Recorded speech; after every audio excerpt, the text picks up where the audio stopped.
नमस्कार, माझं नाव संजय गाडवे. कृषी उद्योजक भारत ह्या प्रकल्पाच्या अंतर्गत आज आपण आलो आहे जारकरवाडी, तालुका आंबेगाव, जिल्हा पुणे. सगळ्यात महत्त्वाचा विषय मला तुम्हाला या ठिकाणी समजून सांगायचा आहे की जनावरांच्या आहार व्यवस्थापन आणि जर काही प्रॉपर मॅनेजमेंट केलं तर दूध व्यवसाय नेहमी फायद्यात येऊ शकतो. परंतु बऱ्याच वेळेला काही गणितं आपली चुकत असतात आणि ती गणितं एकदम चांगलं करण्यासाठी आपण गेले अनेक दिवस काम करतो. अशाच एका कार्यक्रमाच्या अंतर्गत आपण आज आलोय जारकरवाडी येथील एक प्रगतिशील दूध उत्पादक जे आहेत यांच्या गोठ्यावरती, आणि मी स्वतः बोलण्यापेक्षा मी त्यांना आमंत्रित करतोय. आपण या ठिकाणी या. नमस्कार. काय नाव आपलं? आपल्या गावाचं नाव? तालुका आंबेगाव, जिल्हा पुणे. किती वर्ष दूध व्यवसाय? 40 वर्ष झाले. 40 वर्ष व्यवसाय. मग परवडतो दूध व्यवसाय? परवडतो काय टायमाला नाही परवडत असे होते. का नाही परवडत? काही कारण तुमच्या लक्षात आहे का? कारण म्हणजे आता काय आहे, गाया वेळेवरती लागत नाही, लागले तरी उलटतात.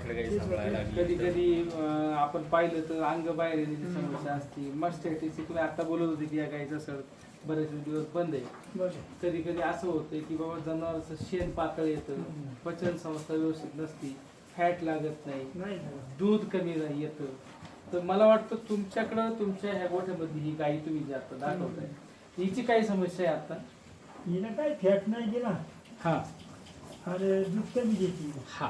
आता महत्वाचा विषय काय की ह्या गायीची समस्या आहे फॅट कमी लागणं आणि दूध कमी देणं. तिनं जर का ह्या गायीवरती काम सुरू केलं तर आपण त्यांना एक प्रॉडक्ट सुचवतोय, आणि तो प्रॉडक्ट जरा इकडे घ्या.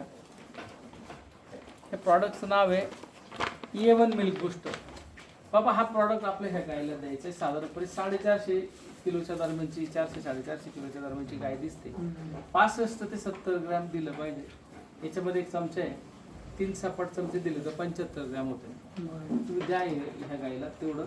आणि साधारणपणे आपण अजून एका 10 दिवसानंतर पुन्हा इथे मी ह्या गोठ्यावरती येतोय. उद्या सकाळी द्यायचं सुरू करायचं, आज देऊ नका.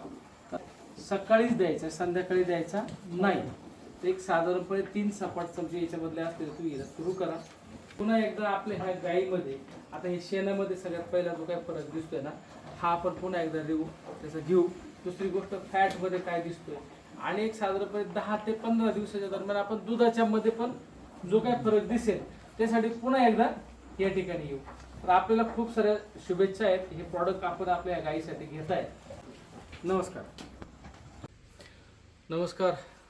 एक साधारणपणे 10 ते 12 दिवसापूर्वी आपण ढोबळेवाडी जारकरवाडीच्या परिसरामध्ये आलो होतो, आणि ह्या ढोबळेवाडीमध्ये येत असताना आपल्याला एका गायीच्या संदर्भात आपण चर्चा केली होती की त्या गायीची फॅट लागत नव्हती, SNF लागत नव्हता, आणि त्या गायीचं दूध पण कमी होतं, शेण पातळ येत होतं. आणि अशा परिस्थितीमध्ये आपण A1 मिल्क बूस्टर हा प्रॉडक्ट संबंधित शेतकऱ्यांना दिला होता. तीच ही गाय आपल्याला इथं समोर दिसतीये, आणि ह्या गायीचा आलेला जो एक सुंदर रिझल्ट आहे हा आपल्याला ह्या ठिकाणी बघायचा आहे. आपण ह्या काकांनाच या ठिकाणी या निमित्ताने बोलवतोय, आणि ह्या सगळ्या चांगल्या रिझल्टबद्दल मी स्वतः बोलण्यापेक्षा जे मालक आहेत ह्या गायीचे तर त्यांच्याशी आपण बोलूयात. नमस्कार. एक साधारणपणे 15 दिवस झाले असतील भेटून आपल्याला. 15 दिवसापेक्षा जास्त काही झालेलं नाही.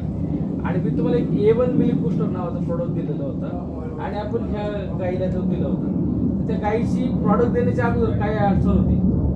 फॅट लागत नव्हती, दूधही कमी झालं. दूध कमी झालं होतं, बरोबर. दुसरं म्हणजे शेण पातळ येत होतं, बरोबर की नाही? पातळ आता ह्याच गायीमध्ये पहिल्यांदा शेणावर काय फरक झालाय? झालंय, कट झाला. शेण घट्ट झाले. आता ही गोष्ट समजून घेऊया आपण. इथं आता ह्या गायीने ह्या शेणावरती लघवी केली त्याच्यामुळे लक्षात येत नाही, पण इथली ही घडी आहे त्याच्यापेक्षा ह्या शेणाची जी घडी दिसते आपल्याला, ही मी जे बोर्ड दाखवते बघा, इथं घडी दिसते. नॉर्मली पातळ शेण कसं असतं इकडे, दुसऱ्या गायीचं बघा, हे बघा, हे एकदम पातळ शेण इथं दिसतं, एकदम पातळ, त्याला कुठलीही घडी दिसत नाही. आता इथं गायीने याच्यावर लघवी केल्यामुळे इकडे दिसत नाही, परंतु हा इथं तुम्हाला ही घडी व्यवस्थितरित्या दिसतीये. हा, तेव्हा शेण घट्ट झालं, हा पहिला फायदा आपल्याला दिसतो, बरोबर. दुसरा फायदा तुम्हाला काय झालेला याच्यामध्ये फॅट लागत नव्हती तुमची ना. हा, त्यात लागत नव्हती. म्हणजे नेमकं काय होतं, ते दूधच पातळ होतं ते. म्हणजे ह्या गाईचं दूध जर का दुसऱ्या एकत्रित दुधात मिक्स केलं तर सगळ्या दुधाची फॅट लागत नव्हती. सगळ्याशीच लागत नव्हती. आता काय परिस्थिती आहे, आता लागत आहे. फॅट चांगली लागती, म्हणजे तुमचं दूध रिजेक्ट होत नाही. बरोबर. जो मिल्क बुस्टर आम्ही प्रोडक्ट दिलाय त्याच्याबद्दल तुम्ही समाधानी आहात, तुम्हाला काय वाटतंय त्या प्रोडक्ट चांगला वाटतोय? चांगला आहे. निश्चितपणे आम्ही दिलेलं प्रोडक्टने काम केलेलं आहे आणि म्हणून ह्या गाईला तुम्ही आत्ताशी तर 15 दिवस झालेले आहेत. बरोबर की नाही. हा प्रोडक्ट जर तुम्ही सातत्याने वापरत राहिलात तर तिच्यामध्ये अजून चांगली सुधारणा होईल हे मी सांगतोय. तुम्हाला काय वाटते, होईल सुधारणा? बरोबर होईल. हा, बस हीच गोष्ट मला तुम्हाला सांगायची की जे काही एखाद्या कुठल्याही जनावरांमध्ये आपण काम करतोय आणि काम करत असताना त्या जनावरांच्या शारीरिक गरजेला ओळखून जर का त्याच्यावरती आपण काम केलं तर निश्चितपणे एक जनावर आहे ॲनिमल ॲनाटॉमीवरती काम केलं तर निश्चितपणे त्या जनावराच्या शरीर संस्थेमध्ये झालेली झीज आहे ती भरून काढली. आपण पहिल्यांदा पाचन संस्थेवर काम केलं म्हणून हे शेण इतकं व्यवस्थित आलेलं आहे आणि त्याच्यानंतर जर का तीच पाचन संस्था चांगली झाल्यामुळं फॅट SNF ह्या सगळ्या गोष्टींवरती फरक पडत चालला आहे आणि फॅट वाढली की रेट तुम्हाला चांगला मिळतोय, चांगला फायदा त्याच्यातून मिळणार आहे. आणि म्हणून पशुपालक मित्रांनो, उगीच चुकीच्या गोष्टींवरती काम करण्यापेक्षा स्वस्त औषधांवरती किंवा प्रासंगिक ट्रीटमेंटवरती अवलंबून राहण्यापेक्षा A1 मिल्क बुस्टर हा खरोखर दूध उत्पादकांच्या फायद्याचा प्रोडक्ट आम्ही आणलेला आहे आणि हा तुमच्या गोठ्यावर तुमच्या जनावरांना देऊन पहा आणि त्याचे असेच अमेझिंग रिझल्ट आपण या ठिकाणी घेणार आहोत. नमस्कार.